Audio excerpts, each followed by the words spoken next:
Hello 29.522 subscriber, kalian ada di channel Akademi Kuakui. Gue kali ini mau memberitakan tentang 5 fakta tentang Raja Sisimangaraja ke-12 seperti yang gue udah janjikan di minggu sebelumnya.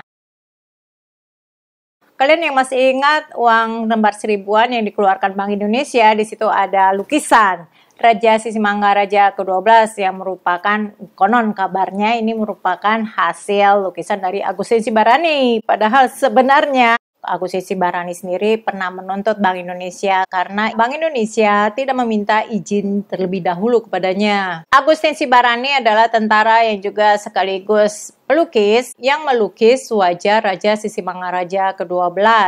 Jadi sebenarnya pada saat itu ada fotografer asal Belanda yang ingin mengabadikan, membuat dokumentasi foto Raja Sisimangaraja ke-12. Namun ternyata tidak berhasil, alias kameranya terbakar. Ada yang mengaitkan kejadian ini dengan kekuatan mistis Raja Sisimangaraja ke-12. Agustin Sibarani melukis dengan wajah yang dikatakan menyerupai wajah aslinya, yang kemudian lukisan ini diberikan kepada Presiden Soekarno untuk dipajang di Istana Merdeka. Namun kemudian ada desas-desus mengatakan kalau lukisan Raja Sisimangaraja itu udah dipindah tangankan kepada orang lain, sehingga membuat Agustin Sibarani mencarinya.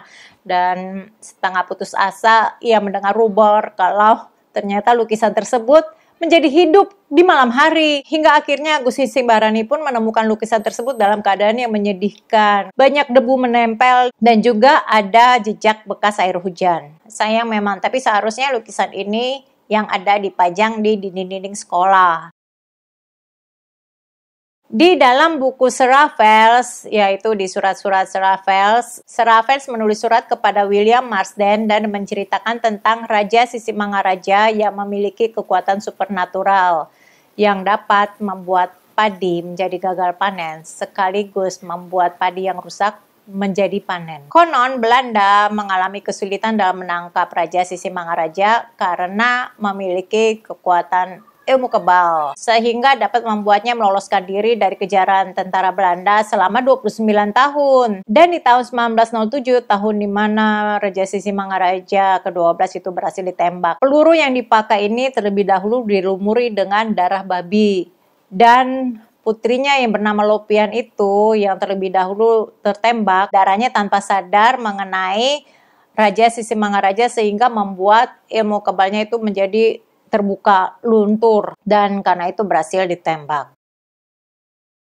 Ketika Thomas Stamford Raffles menyurati William Marsden di 27 Februari 1820, pada saat itu Sir Raffles posisinya sedang berada di Natal dan berencana menuju Danau Toba. Berceritalah Sir Raffles tentang hukum pinangan, hukum yang paling terberat di Tanah Batak pada saat itu, serta asal muasal siapa itu Raja Sisimangaraja ke-12 yang merupakan keturunan dari ras Minangkabau. Berbicara tentang ras, ada yang mengartikan kalau Raja Sisimangaraja ke-12 ini sebenarnya memang masih ada keturunan Minangkabau. Sedangkan manuskrip atau bukti lain yang menceritakan tentang Batak ini itu sangat minim, bahkan bisa dibilang tidak ada. Sebelum William Marsden datang dan menulis bukunya The History of Sumatra, ya tidak ada bukti-bukti lain. Ya paling juga Marco Polo yang menuliskan bukunya, tapi itu pun Marco Polo tidak menyebutkan nama Batak. Hal ini tentang Minangkabau ini bertentangan dengan teori Yunan. Masih ingat kan teori Yunan? Suku Batak termasuk ke Proto Melayu dan suku Minangkabau termasuk ke Detro Melayu. Dari sini saja teori Yunan dengan kesimpulan yang diucapkan oleh informernya Sir Raffles tentang Raja Sisimangaraja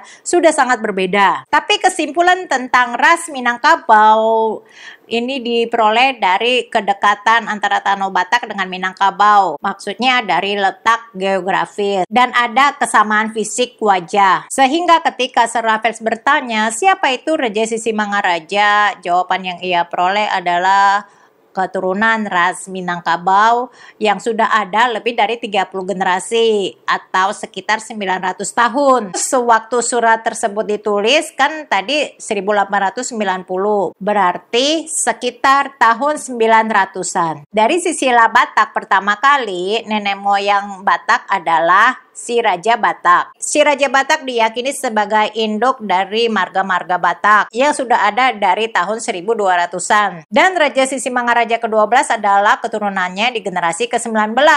Anggap saja setiap satu generasi 30 tahun. Berarti Raja Sisimangaraja pertama ada di 570 tahun sebelum tahun kelahiran Raja Sisimangaraja ke-12, yaitu sekitar tahun 1275. Dan perbedaan ini menunjukkan informer yang mengatakan tentang asal-usul Raja Sisimangaraja itu tidak sepenuhnya benar karena bertentangan dengan fakta-fakta ini.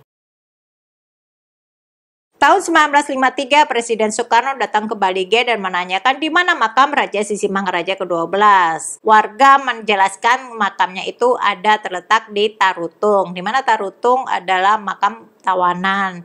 Untuk itu, Presiden Soekarno meminta agar Raja Sisimangaraja ke-12 dipindahkan ke Balige, terutama di Balige ini merupakan terjadinya pertempuran Perang Pulas. Dan seharusnya karena Raja Sisimangaraja ke-12 merupakan pahlawan nasional, seharusnya ditempatkan di Taman Makam Pahlawan. Pemindahan kerangka Raja Sisimangaraja ke-12 ini disaksikan oleh para keturunannya dari Tarutung hingga ke Balige. Pengawalan yang dilakukan oleh haba-haba itu sebagai pengawal prosesi hingga yang menunjukkan di mana seharusnya makam Raja Sisimangaraja itu berada. Tapi ada sumber lain yang mengatakan kalau Raja Sisimangaraja ini dimakamkan di hutan di Desa Sindias.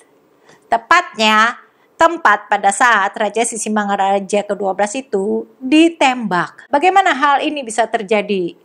Hans Christoffel yang pada saat itu memimpin pasukannya Mursase yang menembak Raja Sisimangaraja ke-12 memerintahkan agar anak buahnya untuk membawa jasad Raja Sisimangaraja agar dapat diarak keliling kampung supaya para pengikutnya dapat melihatnya dan mematahkan semangatnya. Tetapi jasad itu tidak dapat diangkat hingga Christoffel memutuskan agar setidaknya ya kepalanya saja ya memudahkan mobilitas, tapi ternyata tidak berhasil juga. Jadi ia pun setengah putus asa memerintahkan anak buahnya agar kepala panglimanya. Fakta yang kelima ini masih ada hubungannya sedikit aja dengan Raja Sisimangaraja ke-12, yaitu Hans Christoffel sebagai pelaku dari pembunuhan ini. Apa yang terjadi pada Hans Christoffel setelah ia berhasil membunuh Raja Sisimangaraja? Ia pensiun di usia yang masih sangat muda, 45 tahun, tepatnya 3 tahun setelah kejadian itu. Dan ia pun hidupnya mobile, pindah-pindah kota, tapi terutama ke wilayah yang pernah ia datangi dahulu. Sampai akhirnya di 1921, Christoffel beserta istrinya, mereka itu tidak punya anak, pindah ke Antwerp, Belgia. Suatu ketika ia membakar semua diarinya, catatannya, tentang jurnalnya, segala bukti, segala foto dan penghargaan, semuanya yang mengingatkan dia akan masa lalunya. Dia pun mencoba untuk memulai hidup tenang, hidup damai dengan memperdalam filsafat Hindu. Dan di akhir hayatnya, ia mewarisi 5 bendera dari Aceh, diberikan kepada sahabatnya, dan berpesan agar kelima bendera ini dibakar. Sahabatnya ini berpikir kalau 5 bendera ini terlalu berharga untuk dibakar sehingga ia pun meneruskannya kepada museum. Kenapa Hans Christoffel meminta agar bendera tersebut dibakar? Karena ia meyakini kelima bendera tersebut memiliki sihir hitam, kekuatan sihir hitam. Terima kasih sudah nonton. Jangan lupa like dan subscribe. Stay safe and stay healthy.